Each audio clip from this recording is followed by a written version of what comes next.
Hello everyone, Mason here. How are you doing? The other day I was sitting minding my own business, watching people do the Mid-Year Book Freakout tag, thinking to myself how lucky I was that I didn't need to do it, because I've only read 17 books this year, which would make answering the questions really hard. And then I was tagged by Lady Jane Books, and since her wish is apparently my command, here I am about to choose from the extremely thin pool of books that I've read to answer questions on a tag I wasn't going to do. No, I'm just kidding. In all seriousness, I was happy to be tagged by Jane. Honoured, in fact. Her channel is one of my favourites, and she always says the nicest things about me. I'm actually quite grateful, Jane, because she gave me the kick up the arse that I needed and gave me the motivation to do a tag that I wasn't going to do. Let's get to it. Here's my version of the Mid-Year Book Freakout tag. What is the best book you've read so far? Subjective. A word that literally escaped my vocabulary the other day. I spent a whole evening trying to remember what the word was. I needed to use it, but couldn't remember it. It didn't come to me until the next day, long after the conversation that I needed it in had finished and been forgotten. It's okay guys, I promise I'm qualified to run a Booktube channel. I can words. So yeah, this question is mega subjective, to put it eloquently. What even qualifies as the best? Is it the book that had the highest quality? Because I'm not qualified to decide that. I'm not an author, I don't have any writing talent, I'm not a critic, I'm just some guy who uploads his opinions to YouTube. So then, is the best book the one that I enjoyed the most? Because again, that's mega subjective. There are so many different genres, and each genre comes with their own set of expectations. You're looking for something different in a crime novel than you are in a romance novel. So how are you supposed to decide which book is better when they're both completely different? The simple answer is, you do one of the things that I do best. Sit on the fence. I've read two genres more than any others so far this year. They are crime and contemporary romance.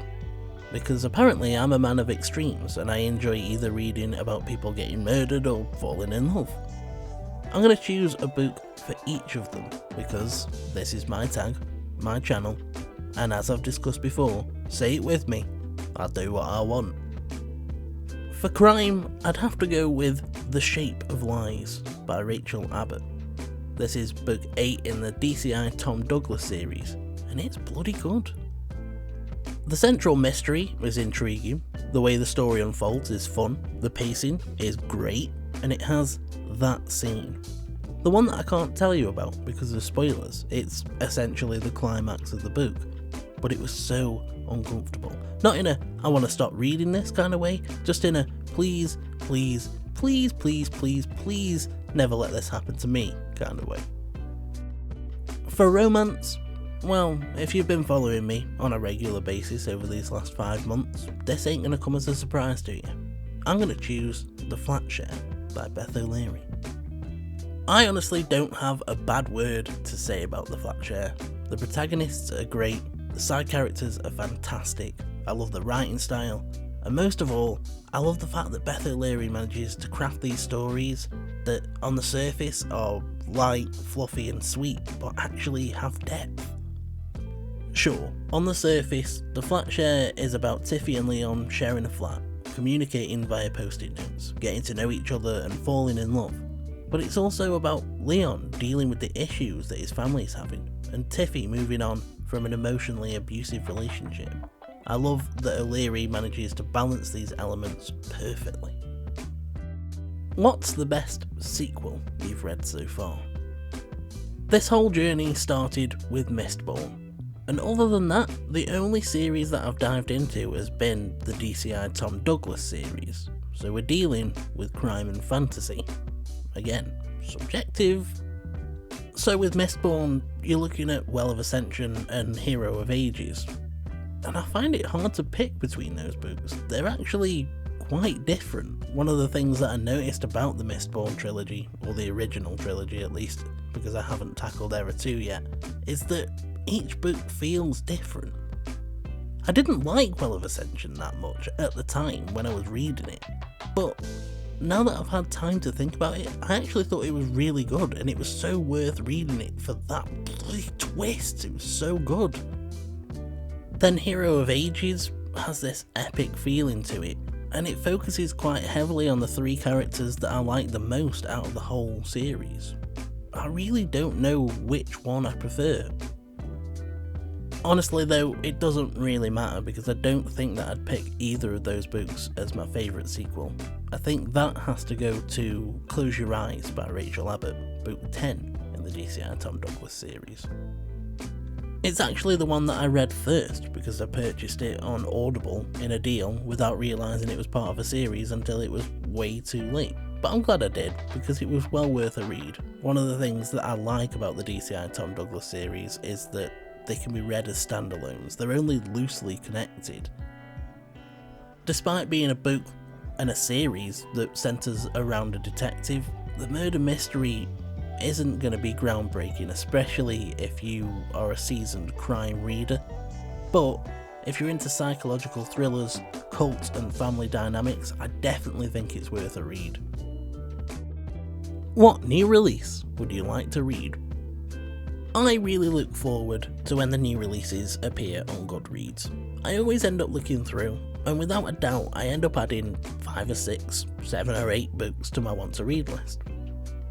The problem is, I'm noticing with increasing frequency that newer books that I want to read, such as Not My Problem by Kira Smith, don't have an audiobook available yet. I realise that certain titles will be available on other platforms such as Libro.fm, but Audible is the platform that I tend to use. It's easily available and also the easiest to use with my accessibility features. In terms of a new release that I know for a fact has an audiobook available, for some reason I really want to read Survive the Night by Riley Sager. I think it's because I've heard so many good things about Riley Sager, and I know that his other books would make me crap my pants faster than a set of lads on a stag do that just took part in a volcanic strength spicy chicken wing eating contest, so Survive the Night seems like the most accessible. There's just something about the concept that intrigues me, and I'm pretty sure, like 90% sure, that I'll read it this month. What is your most anticipated release? I don't know. I'm actually not sure how people know what books are coming out months and months in advance. I don't know what new releases are available until they appear on Goodreads, because I am basic. I'm just about functional. What book has been your biggest disappointment? This is a difficult decision. So far this year I've read 17 books, which is a lot more than I've read in the last 8 years, which is 0 books. So far there's been a trio of turds, a trifecta of terrible, a triangle of there's been 3 books that I haven't liked. The Dinner Guest by B.P. Walters, Truth and Lies by Caroline Mitchell, and Under the Blade by Matt Serafini. I've been sitting here for a few minutes trying to decide which one I think is the worst. The Dinner Guest was just kind of bad. I didn't like the characters or the execution, but Truth and Lies and Under the Blade both had a lot of potential. However, the potential for Truth and Lies never really came to fruition. I still don't see how you get a detective that's the daughter of a serial killer wrong. However, Under the Blade started off really, really well before just smashing headfirst into a brick wall. For that reason, I would definitely say that Under the Blade was the biggest disappointment. If I could have my time refunded for that one, I definitely would. What has been your biggest surprise? The Midnight Library by Matt Haig. I was fascinated but unsure after reading the description, and then I read some reviews that said that they found it depressing.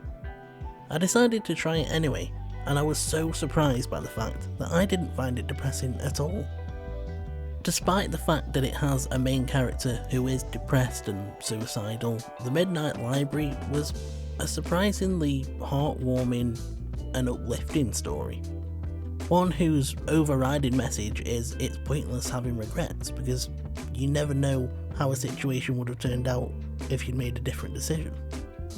I wasn't expecting to like it as much as I did, but I really enjoyed it, and in fact, in the future, I may even read it again.